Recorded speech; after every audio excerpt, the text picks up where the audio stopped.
একটা বিশেষ দিন, একজন বিশেষ মানুষ, কিছু বিশেষ মুহূর্ত, কিছু স্মৃতি। তবুও প্রেমের সত্যিই কি একটা বিশেষ দিন হয়? যেমন আমাদের সবার জীবনে জন্মদিন একটা বিশেষ তারিখ, যে দিনটা আমরা আমাদের কাছের মানুষের সাথে কাটাতে ভালোবাসি।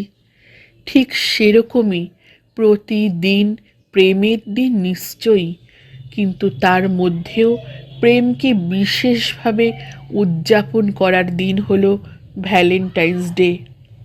চলুন শুনে নিই একটি ভালোবাসার গল্প, নূপুর ঘোষের কলমে ভালোবাসা দিবস।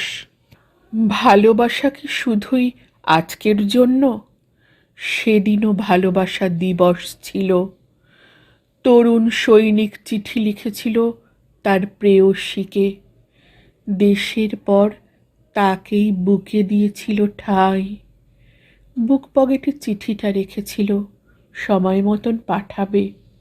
সময় কি জানি, পাগলিটা অভিমান করে আজ ফোনটাও করবে না। দু চোখে ঝরে পড়বে অভিমানের অশ্রু। অপেক্ষাটা বড্ড দীর্ঘ ওদের কাছে। চিঠিটা এসেছিল প্রেয়সীর কাছে, এক রক্তমাখা বীরের কফিনের সাথে, যার দেহ ফুঁড়ে গেছিল জঙ্গি বাহিনীর বুলেট। ভালোবাসার দেবতা নীরবে হেসেছিল।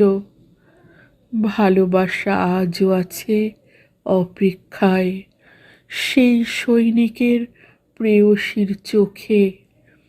ভালোবাসা আজও আছে অনাথ হয়ে যাওয়া সন্তানের বুকে।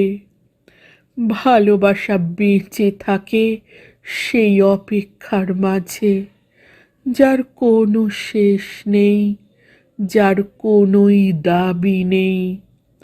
ভালোবাসা দিবস বেঁচে থাকুক লাল গোলাপ আর অনন্ত অপেক্ষার মাঝে।